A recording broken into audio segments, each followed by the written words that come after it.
We're back and we've done the planning brainstorming video. We've done the graphic organizer organize video. So now we're moving on to writing multiple paragraphs. And before I get started with my writing, I want to refer back to the rubric, which is available in Google Docs. So a personal narrative unit 1. This is the rubric: excellent, good, fair, unsatisfactory.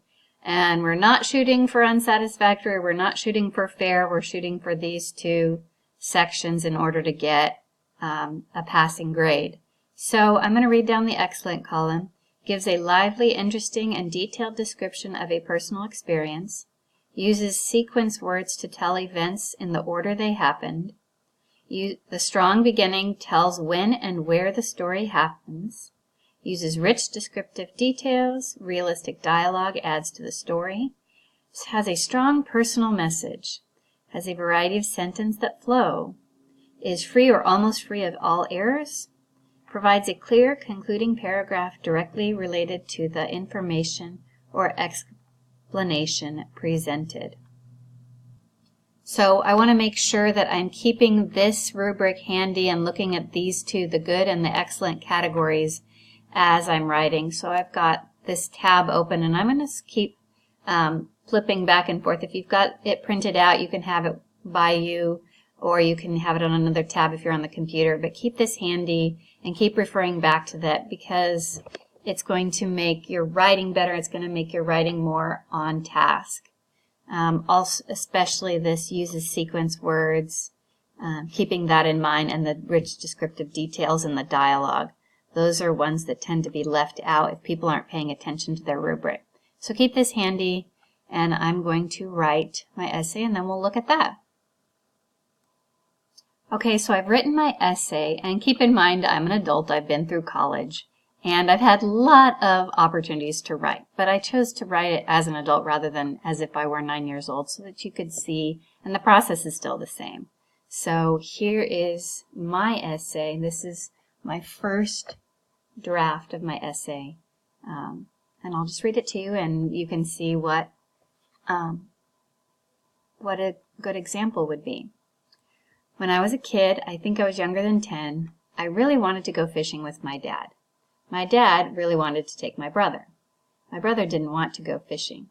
I remember a night when my dad was telling my brother he needed to be up very early to leave with the boat on a fishing trip. I woke up about an hour earlier and was ready and waiting in the boat when my dad came outside. He said he wouldn't take me. My brother was going. I told him that my brother was still in bed and not interested. My dad didn't say anything, but I could tell he was trying to find an excuse not to take me. Then my mom came outside. The only things I heard were, "Can I talk to you now?" And a little later my dad said, "Well, you're not riding to the lake in the back of the boat. Get in the truck." Later on, out on the lake, my dad made me put a worm on the hook and showed me how to cast the rod he had bought for my brother out into the water. For the first hour or so I was very watchful, watching the line and looking for fish. After that I was a little more worried about sunburn. After that I was relaxing in the middle of a sun-warmed calmness. Some time later my pole literally bent almost to touch the water. Holy wow! I had no idea what to do. I think my dad had told me what to do before, but I forgot. I jumped up and stared out into the water, leaving the pole propped as it had been. My dad scolded me. "Get the pole! What are you doing? Reel it in!" I picked up the pole and tried to reel. It's been at least 30 years, and I still remember how hard that was.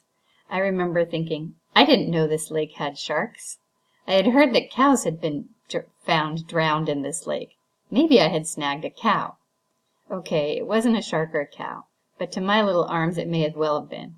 I pulled and reeled, and I'm pretty sure the fish pulled more line out than I reeled in for quite a while. My hands hurt, my fingers hurt, my arms hurt, and my back hurt. My dad sat in his seat in the boat, giving directions such as pull, now let him have it, then reel and pull the rod again, while I shouted, "I need your help. It's too big. It's going to break the pole. I'm going to get dragged into the water." My dad just sat there and kept giving directions. "You caught it. You haul it in." I have no idea how long it took before I finally got the fish into the boat. This fish was at least as long as my young torso. My dad held it up and said, "Ah, it's no good. You got a catfish." I was a little sad that it wouldn't be dinner, but I was more happy that I didn't have to kill it. Now I worried about the hole my hook had left in the fish's mouth, but I was pretty sure he was tough enough to survive. We looked for a camera to take a picture, but we didn't find one. We removed the hook and released the mighty catfish back to the lake water. I said a silent goodbye to the strong fish. My dad caught no fish that day. As we cleaned out the boat before loading it back on the trailer, my dad opened the glove box and the camera practically jumped out into his hand. That's the day I won't forget, the day I went fishing with my dad.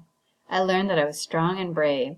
I also learned that when I put my mind to it, I can accomplish something, even if I never would have thought I could before I started. Also, I showed my dad that I could be just as good a fisher as my brother. So here's my rough draft. I'm going to go back through it, and I might have somebody else read it for me and give suggestions. I strongly recommend that you do that. But I'm also going to look for ways I can add detail. I see my first paragraph has a lot of short sentences, and I have some description, but I want to give some more description in here.